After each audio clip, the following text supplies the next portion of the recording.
బిస్కెట్స్‌తో sweet అయితే తయారు చేసుకుందాం. అది కూడా స్టవ్ వెలిగించకుండా. మంట లేకుండా ఈరోజు మనమైతే వంట చేయబోతున్నాం. అది ఏంటా అనుకుంటున్నారా? మరి బిస్కెట్స్‌తో స్వీట్ అయితే తయారు చేసేసుకుందాము. ఈ స్వీటు చాలా బావుంటుంది. ఎందుకంటే ఇది స్వీట్ షాప్ స్టైల్‌లో ఉంటుంది. అలాగే టేస్ట్ కూడా ఏమాత్రం తగ్గదండి. అద్దిరిపోతుంది. మరి ఈ స్వీట్ అయితే ఏ విధంగా తయారు చేసుకోవాలో, దీనికి కావాల్సిన పదార్థాలేంటో మరి స్టవ్ వెలిగించకుండా వంట అయితే చేసేద్దాం. వచ్చేయండి.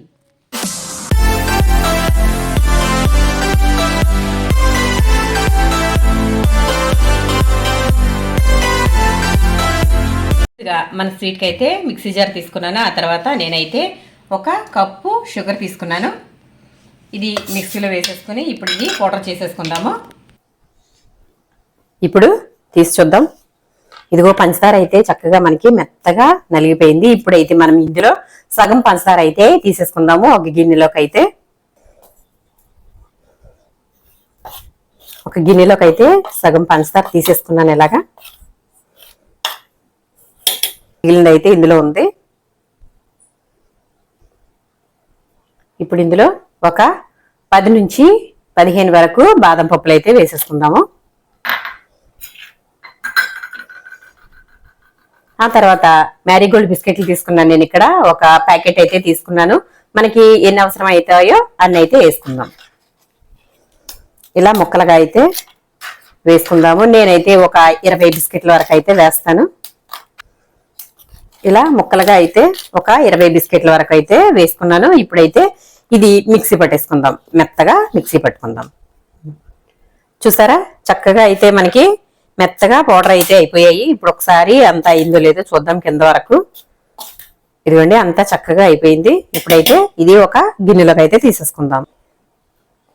ఇప్పుడు ఇందులోనే కొంచెం ఫుడ్ కలర్ అయితే వేసుకుందాము. నేనైతే రెడ్ కలర్ వేస్తున్నాను. కొంచెం లైట్గా వేసుకోవాలి. ఇది కూడా ఒకసారి మిక్సీ పట్టేసుకుందాం. ఇదిగోండి, మనకి ఫుడ్ కలర్ కూడా వేసేసాం కదా. వేసేసిన తర్వాత మెత్తగా అయితే మిక్సీ పట్టేస్తాం. ఇప్పుడైతే ఒక ప్లేట్లోకి అయితే తీసేసుకుందాం. ఇదంతా గిన్నెలోకి అయితే తీసేసుకున్నాం కదా. ఇప్పుడు ఇందులో కొంచెం మిల్క్ పౌడర్ అయితే యాడ్ చేసుకుందాం. ఇప్పుడు ఇందులో మనం మిల్క్ పౌడర్ అయితే యాడ్ చేసుకుందాము. నేను ఇక్కడ 2 స్పూన్లు అయితే ఈ స్పూన్తో అయితే 2 వేసాను. ఇప్పుడు ఒకసారి స్పూన్తో అయితే ఇలా కలిపేసుకుందాము. మిల్క్ పౌడర్ 2 స్పూన్లు వేసాం కదా. నేనైతే ఇక్కడ అమూల్ మిల్క్ పౌడర్ అయితే తీసుకున్నాను. మీరు ఏదైనా సరే మంచి బ్రాండ్ అయితే తీసుకోండి. ఇలా కలుపుకున్న తర్వాత ఇందులో కొంచెం కొంచెంగా పాలు వేసుకుంటూ ఇది ఒక ముద్ద మాదిరిగా కలుపుకోవాలి.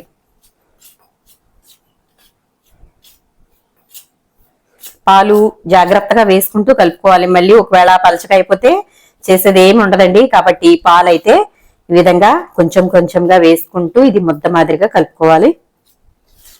ఇప్పుడు నేనైతే చేతితో కలిపేస్తున్నాను.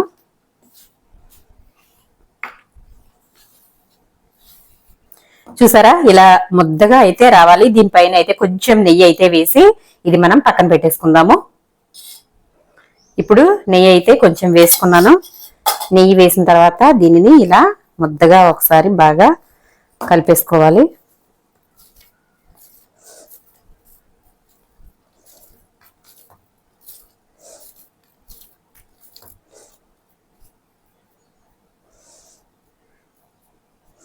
ఇలా ముద్దగా తయారు చేసేసాం కదా. ఇప్పుడు ఇదైతే ఒక 2 నిమిషాల పాటు పక్కన పెట్టేసుకుందాం. మనం తీసుకున్న షుగర్ ఉంది కదా, పక్కన పెట్టుకున్నాం కదా. ఇందులో అయితే కొబ్బరి పొడి అయితే వేసుకుందాము. ఒక కప్ అయితే కొబ్బరి పొడి వేస్తున్నాను ఇందులో ఇప్పుడు మిల్క్ పౌడర్ కూడా వేసుకుందాము. ఒక 2 స్పూన్ల వరకు మిల్క్ పౌడర్ వేసుకున్నాం.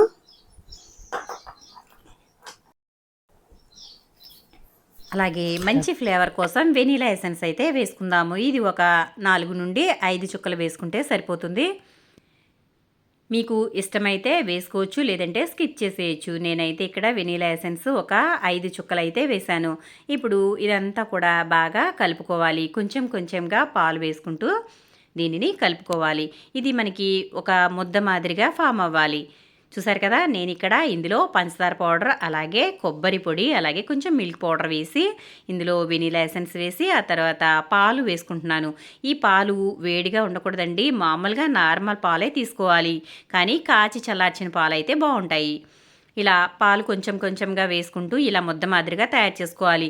ఎప్పుడైనా ఒకేసారి పాలు వేసేసుకోకూడదండి, చాలా జాగ్రత్తగా కొంచెం కొంచెంగా వేసుకుంటూ ముద్దగా కలుపుకోవాలి. ఆ తర్వాత అయితే నేను ఇక్కడ ఒక అర స్పూన్ అయితే నెయ్యి వేస్తున్నాను. నెయ్యి వేసుకుని ఈ పిండంతా కూడా చక్కగా కలిపేసి అయితే ఇది పక్కన పెట్టుకోవాలి. మనం ఇప్పుడు స్వీట్ అనేది ఏ విధంగా తయారు చేసుకోవాలో మీకు చూపిస్తాను. నేను ఇక్కడ బిస్కెట్స్తో ఒక మిశ్రమం తయారు చేశాను కదా, అలాగే ఈ కొబ్బరిని కూడా ఇలా ముద్ద మాదిరిగా తయారు చేసుకోవాలి.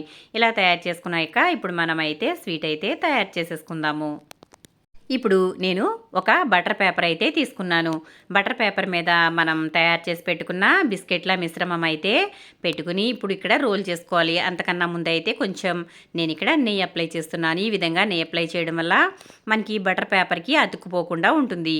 ఆ తర్వాత మనం తయారు చేసి పెట్టుకున్న బిస్కెట్ల మిశ్రమాన్ని అయితే దీనిపైన వేసుకుని దీనిని చపాతీ కర్రతో ఇది ఒక పల్చగా అయితే వత్తుకోవాలి. మరి పల్చగా అవసరం లేదండి, కొంచెంగా వత్తుకోవాలి. మనం మధ్యలో పెట్టుకోవడానికి కొబ్బరి పాలతో మిశ్రమం తయారు చేసాం కదా, అది పెట్టుకోవడానికి అనువుగా ఇదైతే ఇలా పల్చగా అయితే తయారు చేసుకోవాలి. చాలా సాఫ్ట్గా ఉంది కాబట్టి ఈజీగానే ఇది చక్కగా ఈ విధంగా పల్చగా అయిపోతుంది. చూసారా, నేనైతే చక్కగా సాఫ్ట్గా అయిపోతుంది కాబట్టి ఇలాగా చపాతీ కర్రతో అయితే ఇలా పలుచగా అయితే చేశాను.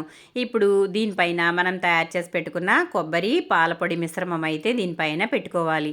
ఇది మరీ ఇంత పలుచగా బాగా పలుచగా చేసేసుకోకర్లేదండి, మందంగా చేసుకుంటే సరిపోతుంది. నేను ఎంత అయితే చేశానో అంత అయితే చేసుకుంటే సరిపోతుంది. ఆ తర్వాత మనం తయారు చేసి పెట్టుకున్న కొబ్బరి మిశ్రమాన్ని అయితే ఈ విధంగా తీసుకోవాలి. ఇది కొంచెం పలుచగా రోల్ మాదిరిగా అయితే రౌండ్గా చుట్టుకోవాలండి. చూసారా, ఇలా అయితే చుట్టుకోవాలి. ఇలా మనం ఎంత అయితే ముందు బిస్కెట్ల మిశ్రమాన్ని పొడవుగా చేసామో అంత పొడవుగా అయితే ఉండాలి. నేను ఇక్కడ కొబ్బరి మిశ్రమం చాలా జాగ్రత్తగా పెడుతున్నానండి, ఎందుకంటే ఇది మనకి మిల్క్ పౌడర్ అలాగే కొబ్బరి కాబట్టి త్వరగా విరిగిపోతుంది కాబట్టి జాగ్రత్తగా అయితే ఇది పెట్టుకోవాలి. ఇలా పెట్టుకున్న తర్వాత ఇప్పుడు మనం తయారు చేసి పెట్టుకున్న బిస్కెట్ల మిశ్రమాన్ని అయితే ఇలాగా దీనిపైన కవర్ చేసేసుకోవాలి. ఎక్కడా గ్యాప్ అనేది లేకుండా చక్కగా ఇలా కవర్ చేసేసుకోవాలి. చాలా ఈజీగా అయిపోతుంది, ఎటువంటి శ్రమ అనేది ఉండదండి, చాలా త్వరగా అయిపోతుంది. ఇది చేయడం పెద్ద కష్టం కూడా ఏం కాదండి, చాలా సింపుల్గా అయిపోతుంది. అలాగే మనకి రోల్ అవ్వదేమో అనే భయం కూడా అక్కర్లేదు, చక్కగా అయిపోతుంది. కాబట్టి ఇదిగోండి నేను తయారు చేసినట్లుగా ఇలాగైతే తయారు చేసేసుకోవాలి. మన చివర్లో కూడా మూసేసుకుని ఈ విధంగా అయితే దీనిని కవర్ చేసేసిన తర్వాత మనం ఇలా రౌండ్గా చుట్టిన తర్వాత ఇదే బటర్ పేపర్తో అయితే గట్టిగా రౌండ్గా చుట్టేసుకోవాలి. ఇలా చుట్టేసుకున్న తర్వాత దీనిని ఫ్రిడ్జ్లో అయితే పెట్టేసుకోవాలి. 1 గంట పాటు ఫ్రిడ్జ్లో పెట్టుకోవడం వల్ల మనకి ముక్కలు కట్ చేసుకోవడానికి ఈజీగా అయితే వస్తుంది. మన స్వీట్ అయితే గంట తర్వాత బయటికి తీసేసాను. ఇప్పుడైతే ఓపెన్ చేద్దాము.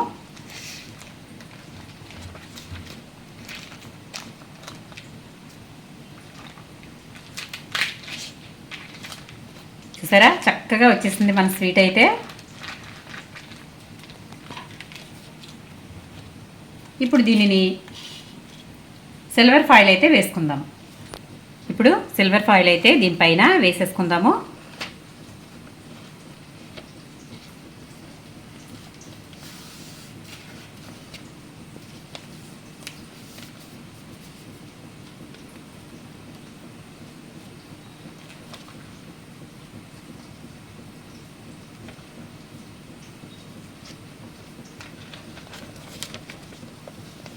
ఇలా సిల్వర్ ఫాయిల్ అయితే అతికించేసుకోవాలి.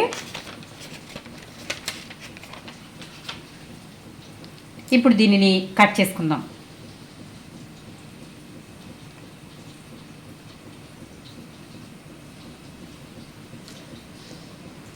ఇలా జాగ్రత్తగా కట్ చేసుకోవాలి. ఇదిగోండి, చూసారా మన స్వీట్ అయితే ఎంత పర్ఫెక్ట్గా వచ్చిందో.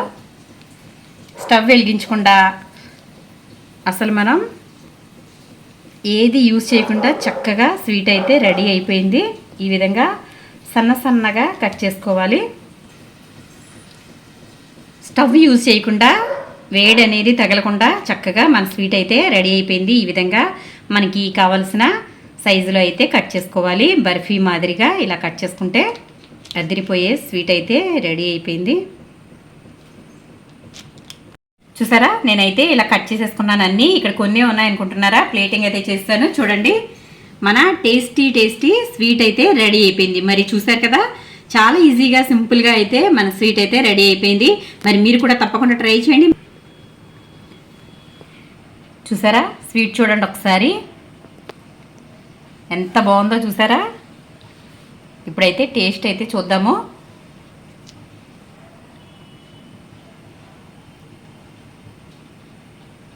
చూడండి ఎంత బాగుందో, స్వీట్ అయితే పర్ఫెక్ట్గా కుదిరింది. ఇప్పుడైతే టేస్ట్ చూసి చెప్తాను మీకు. టేస్ట్ అయితే అదిరిపోయిందండి, అసలు వేరే లెవెల్లో ఉంది. మరి మీరు కూడా తప్పకుండా ట్రై చేయండి. చూసారా, అసలు స్వీట్ షాప్కి అయితే వెళ్ళక్కర్లేదండి, అదిరిపోయే కలర్ఫుల్ స్వీట్ అయితే రెడీ అయిపోయింది.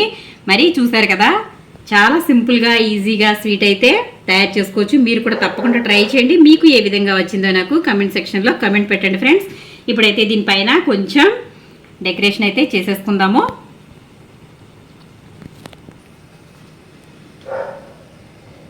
చూసారు కదా, నేనైతే ఈ విధంగా డెకరేట్ చేసేసాను. మరి స్వీట్ అయితే చాలా బాగుంది. మీ పిల్లలు కూడా స్వీట్ అడిగితే కనుక ఇలా చేసి పెట్టండి, వాళ్ళు మళ్ళీ అడుగుతారు ఇదే చేయమని. అంత బాగుంది స్వీట్ అయితే.